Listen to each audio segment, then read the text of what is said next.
Le jour se lève bientôt. Dans la maison, toute la famille dort encore. Tout le monde, sauf le père. Au petit matin de ce 25 décembre, le jeune papa s'est levé aux aurores pour enfiler son traditionnel costume de Père Noël. Il sort discrètement dans le jardin. La gelée du matin lui glace les jambes, mais l'idée d'offrir à ses 3 enfants une rencontre avec le Père Noël le motive. L'échelle est déjà en place. Le jeune papa monte sur le toit et enjambe la cheminée. Un sac rempli de cadeaux dans une main, une poche de bonbons dans l'autre, il commence sa descente.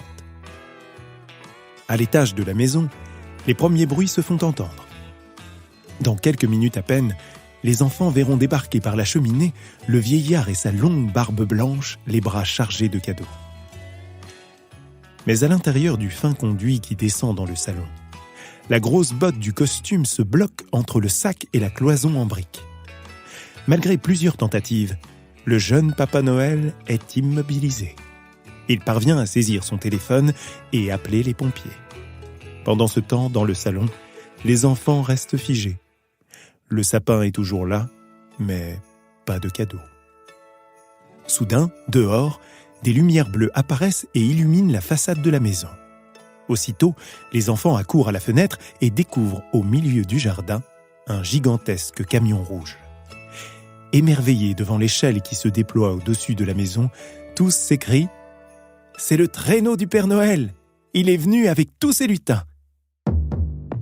Podcast Story. Pendant de longs siècles, la saison d'hiver, noire et stérile, est redoutée de tous. Dans les foyers, souvent vétustes, il fait froid et très tôt, les hommes sont plongés dans l'obscurité. À l'époque, seuls les plus riches peuvent veiller un peu plus longtemps, jusqu'à ce que s'éteigne la petite flamme de la bougie posée sur la table de nuit. En Europe, quand arrive la fin du mois de décembre et le solstice d'hiver, moment où les jours recommencent à s'allonger, de grandes fêtes s'organisent pour célébrer le retour de la lumière. Pour beaucoup de civilisations, les Vikings, les Celtes ou les Perses, le jour du solstice d'hiver célèbre la renaissance du soleil et de la nature. De nombreux rituels et traditions sont organisés. Des feuillages et des branches de sapin décorent les habitations, de grandes tablées s'installent et certains, déjà à cette époque, commencent à s'échanger quelques objets en guise de cadeaux. D'autres, en revanche, pour exorciser la peur de l'obscurité, se griment et passent de maison en maison pour quémander des offrandes. Mais toutes ces célébrations païennes, ancrées dans la tradition depuis des siècles, ne sont pas du goût de l'Église catholique. Aujourd'hui, la science a formellement établi la date du solstice d'hiver au 21 décembre. Mais à l'époque antique, Jules César et les siens, n'ayant pas d'analyse formelle, l'indiquent sur le nouveau calendrier solaire en date du 25. Quelques siècles plus tard, en l'an 354, puisque la Bible ne mentionne aucune date précise pour la naissance de Jésus-Christ, le pape Libère choisit officiellement le 25, jour du solstice d'hiver et du retour de la lumière. L'objectif de l'Église catholique est clair. La grande fête du solstice d'hiver est peu à peu oubliée de tous au profit d'une célébration purement religieuse devenue officielle et obligatoire. En revanche, pour l'étymologie du mot Noël, le doute plane encore aujourd'hui. Il pourrait provenir du latin natalis, qui indique la natalité, mais plus vraisemblablement du celte Noioel, qui lui signifie nouveau soleil. Au Moyen-Âge, alors que la fête de Noël du 25 décembre rythme les festivités de la fin d'année, dans l'Europe germanique, un autre personnage chrétien apparaît, Saint Nicolas. Et c'est de lui que serait née la véritable histoire de notre Père Noël. Né en Turquie en 270 après Jésus-Christ, Nicolas se convertit très jeune au christianisme et devient évêque. La légende raconte que par sa générosité, il aurait réussi à réaliser de vrais miracles, comme celui de ressusciter des enfants assassinés. Il devient le saint protecteur des plus petits. Le 6 décembre 343, Nicolas meurt brutalement. Mais sa légende lui survit. Mort en martyr à Myre, au sud de l'actuelle Turquie, l'Église le reconnaît comme un élu de Dieu. La tradition germanique célèbre alors sa mort et fait du 6 décembre, jour de la Saint-Nicolas, une fête en sa mémoire. On s'habille comme l'évêque à son époque. Grande barbe, crosse, mitre, vêtements à capuche, et on passe de maison en maison pour offrir des cadeaux aux enfants les plus sages. Au fil des années, la légende évolue. Dans la nuit du 5 au 6 décembre, Saint Nicolas est imaginé descendant du ciel, accompagné d'un âne ou d'un cheval blanc. Il se glisse dans les cheminées pour distribuer quelques friandises. Sa monture, elle, se nourrit de pommes et de carottes que les enfants prennent le soin de laisser sur le rebord des fenêtres. Mais gare à ceux qui n'ont pas été sages. À l'époque, Saint Nicolas n'est pas seul à faire ce voyage imaginaire. Son compère, le père Fouettard, punit les garnements à coups de martinet. Les célébrations de la Saint-Nicolas passionnent et commencent à s'étendre dans toute l'Europe du Nord, du Centre et de l'Est, avant de traverser l'Atlantique. Au XVIIe siècle, les Hollandais débarquent en Amérique et fondent la Nouvelle-Amsterdam, celle qui deviendra New York. La communauté hollandaise maintient ses traditions d'antan et célèbre la Saint-Nicolas, prononcée Sinterklaas. Au fil des années, et par défaut de prononciation chez les colons anglophones, Sinterklaas devient Santa Claus. Le temps passe et la magie de Noël persiste et fascine les esprits. Chaque année, les éditeurs américains publient de nouvelles histoires. Les auteurs de l'époque détaillent et fabriquent au fur et à mesure de leurs écrits la fabuleuse aventure de Santa Claus. Ils s'inspirent de personnages du folklore européen. Le lutin nordique Julenisset, qui apportait des cadeaux au milieu de l'hiver, ou le dieu viking, Odin, qui descendait du ciel pour offrir des cadeaux aux enfants. Peu à peu, les traits du Père Noël prennent la forme d'une créature mythique, celle d'un gentil vieillard à barbe blanche, portant un grand manteau à capuchon et descendant du ciel pour récompenser les enfants les plus sages. Santa Claus s'installe définitivement dans la tradition américaine. La date de distribution des cadeaux passe du 6 décembre à celle de la célébration de la Nativité, le 25. Le 23 décembre 1823, dans le journal new-yorkais Sentinel, les Américains découvrent pour la première fois un poème entièrement dédié à la visite de Santa Claus dans une maison. A Visit from St. Nicholas, mieux connu depuis sous le nom de The Night Before Christmas.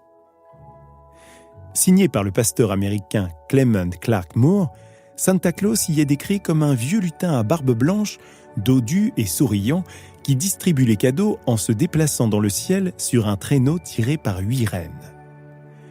Clark Moore fait disparaître le caractère moralisateur de Saint Nicolas et du père Fouettard. Terminer la punition aux enfants les moins sages. Très vite repris les années suivantes par plusieurs quotidiens américains, puis traduit en plusieurs langues et diffusé dans le monde entier, ce poème joue un rôle crucial dans l'élaboration du mythe. Ce n'est que plusieurs dizaines d'années plus tard, en 1885, que le monde découvre le vrai visage de Santa Claus. L'illustrateur Thomas Nast, un Américain né en Allemagne, offre la version définitive de celui que les enfants de l'hémisphère nord attendent si impatiemment pendant les jours les plus courts de l'année. Dans ce dessin apparaît un petit bonhomme rond, la pipe au bec comme un Hollandais, vêtu d'un costume orné de fourrure blanche et d'une large ceinture de cuir. Depuis son usine à jouets au pôle Nord, il se prépare à la grande distribution de cadeaux sur son traîneau volant. Au gré des illustrateurs et des nouvelles histoires inventées par les romanciers, toutes ces représentations finissent par s'imposer peu à peu dans l'inconscient collectif américain. Vers la fin du XIXe siècle, les publicitaires comprennent l'intérêt commercial que peut représenter Santa Claus aux États-Unis. De grandes campagnes sont lancées dans tout le pays, avec pour égérie le gros bonhomme dodu et jovial. À l'hiver 1931, dans le petit bureau d'un quartier populaire de Chicago, Haddon Sundblom, jeune illustrateur déjà reconnu pour l'efficacité de ses dessins, reçoit un télégramme signé « Coca-Cola ». Pour tenter de vendre davantage de ses boissons pendant la saison d'hiver, la firme américaine charge l'illustrateur de peaufiner son image en créant le visuel de leur prochaine campagne publicitaire. Haddon Sundblom relève le défi. Des heures durant, il dessine, rature, gomme, déchire et recommence encore. Les jours passent et les boules de papier froissé jonchent le sol du bureau. Un soir, lassé de tous ces croquis ratés, le jeune illustrateur lâche son crayon, se lève et part s'asseoir sur le rebord de la fenêtre. Dehors, la nuit tombe et les premières étoiles commencent à apparaître. Silencieux et rêveur face à l'immensité du ciel, Haddon part dans ses pensées. Soudain, les premières phrases du poème « The Night Before Christmas » lui viennent en tête. Le jeune homme rejoint son pupitre, arrache une nouvelle feuille blanche et en quelques coups de crayon, dessine un nouveau visage à Santa Claus. Il représente alors le vieil homme au ventre rebondi, une bouteille de Coca-Cola dans la main, souriant et heureux. La boisson lui donne de l'énergie avant sa grande distribution de cadeaux. Sur ce dessin, Haddon Sundblom change la couleur verte du costume de Santa Claus pour du rouge, la couleur fétiche de Coca-Cola, et accentue la jovialité du vieil homme. Ce Père Noël, en rouge et blanc, fixe son image aux États-Unis et s'impose définitivement aux yeux du monde. À partir des années 30, les nombreuses illustrations de Sundblom pour Coca-Cola animent les hivers américains et marquent définitivement la légende de Noël. Pourtant, malgré son incroyable succès en Amérique, le Père Noël attendra encore longtemps avant que les foyers européens n'acceptent de le laisser rentrer chez eux. Au XIXe siècle, en France, même si le petit Jésus est fêté dans la majeure partie du pays, chaque territoire entretient sa propre histoire sur le distributeur de cadeaux. L'Alsace, la Lorraine et le Nord fêtent toujours la Saint-Nicolas. La Provence, elle, choisit d'attendre le mois de janvier et l'arrivée des rois mages. La Savoie compte sur le Père Chalande et la Bourgogne sur le Père Janvier. Lentement, celui que l'on appelle le bonhomme Noël fait son apparition dans les contes et histoires pour enfants. Loin de représenter les mêmes critères que ceux de Santa Claus, le bonhomme Noël français est peu attirant, souvent dépeint comme un pauvre marchand, bien maigrichon et ennuyeux. Au fil des années, et de nombreuses campagnes publicitaires des grands magasins parisiens, le personnage évolue. Chaque année, sur les immenses façades des Galeries Lafayette et de la Samaritaine à Paris, de nouvelles affiches offrent au Père Noël une nouvelle apparence. Il est chaussé de bottes noires et vêtu d'un grand capuchon de fourrure. Le bonhomme à longue barbe blanche porte sur son dos une hotte remplie de cadeaux. Forte de son succès, les plus grandes boutiques de la capitale attirent les foules et la nouvelle image du Père Noël s'inscrit progressivement dans les esprits français. Au lendemain de la Seconde Guerre mondiale, le prestige de l'Amérique, pays des libérateurs, est immense. Le mode de vie lié à la séduisante American Way of Life d'après-guerre n'a jamais autant séduit. Dès la Libération, grâce au savoir-faire commercial des grands magasins parisiens, le pays succombe à l'aura de Santa Claus. Notre bonhomme Noël, au teint hâve, maigre, parfois pieds nus dans la neige, ne résiste pas longtemps. Santa Claus, le gros personnage barbu et vêtu de rouge, débarque en France et dans bon nombre de pays européens avec toutes ses traditions. Le sapin, richement décoré, le papier cadeau et les cartes de vœux. Mais l'avènement du Père Noël américain dans la société française ne fut pas si simple pour autant. Dans les années 50, une violente vague de critiques condamne son caractère commercial et provoque la colère de l'Église catholique. Elle voit d'un très mauvais œil ce personnage païen détourner les familles du message religieux, la naissance du Christ. De nombreux débats entre les accusateurs et les défenseurs du Père Noël, fraîchement débarqués d'Amérique, enflamment le pays. Le soir du 23 décembre 1951, une agitation toute particulière sème le trouble dans les rues paisibles de la petite ville de Dijon. Des cris de colère et de joie se mélangent sous l'épaisse fumée noire qui s'échappe de la grande place. Devant les grilles de la cathédrale, un jeune prêtre organise en public la condamnation à mort du Père Noël. Flambeau dans une main et Bible dans l'autre, le curé brûle l'effigie du personnage imaginaire et incite la foule à rester fidèle à la célébration de la naissance du Sauveur. L'événement, considérablement couvert par la presse, fait grand bruit dans toute l'Europe et perturbe les fêtes de cette fin d'année 1951. Mais la résistance de l'Église catholique sera bien faible face à la puissance du Père Noël. Noël est devenu l'une des fêtes les plus populaires de la planète. Chaque année, des millions de familles à travers le monde décorent le sapin, partagent un repas et attendent impatiemment le passage du Père Noël. Dehors, les rues et les façades des maisons s'animent de guirlandes lumineuses et de folklore.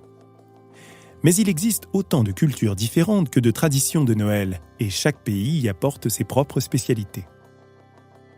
Quand certains s'amusent sur des danses traditionnelles, d'autres s'acharnent sur des piñatas au Mexique, fabriquent des guirlandes de pop-corn aux États-Unis ou partagent une bûche, comme chez nous, en France. Ce côté joyeux et commercial qui fait du passage de Santa Claus une parfaite occasion d'augmenter la consommation a même fini par attirer des pays sans aucune tradition chrétienne. Depuis quelques années, la Chine, par exemple, a pris l'habitude d'attendre la visite du généreux vieillard en réunissant les familles autour d'un bon repas d'hiver. Au total, 2 milliards d'humains, soit presque une personne sur 3 dans le monde, fêtent Noël le 25 décembre. Mais alors que la France et tant d'autres se sont volontiers laissés envahir par le rite du Père Noël, dans certains pays, le vieux bonhomme à barbe blanche n'est pas fréquentable. Soit parce qu'il représente la commercialisation de Noël au détriment de Jésus-Christ, soit simplement parce qu'il n'est pas une véritable tradition locale. Dans des pays comme la République tchèque, les Pays-Bas, l'Espagne, l'Autriche ou l'Amérique latine, il existe un fort mouvement anti-Père Noël. Pourtant, avec le temps, les deux personnages, Saint Nicolas et le Père Noël, avaient fini par accepter de cohabiter. L'un continuant de distribuer des friandises aux enfants le 6 décembre, et l'autre chargé d'offrir les cadeaux chaque 25 décembre. Rien n'est donc encore figé. L'histoire du Père Noël pourrait bien évoluer dans les années à venir. À quand un Père Noël digital ?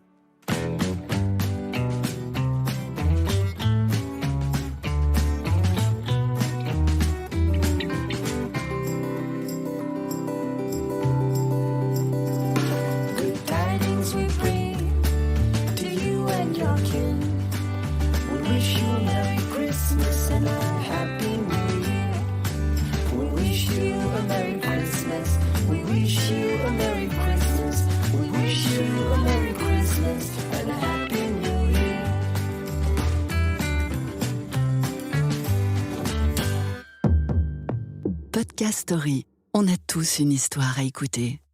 Ne manquez aucun épisode de Podcast Story. Abonnez-vous et mettez 5 étoiles sur Podcast Addict, Amazon Music ou Spotify.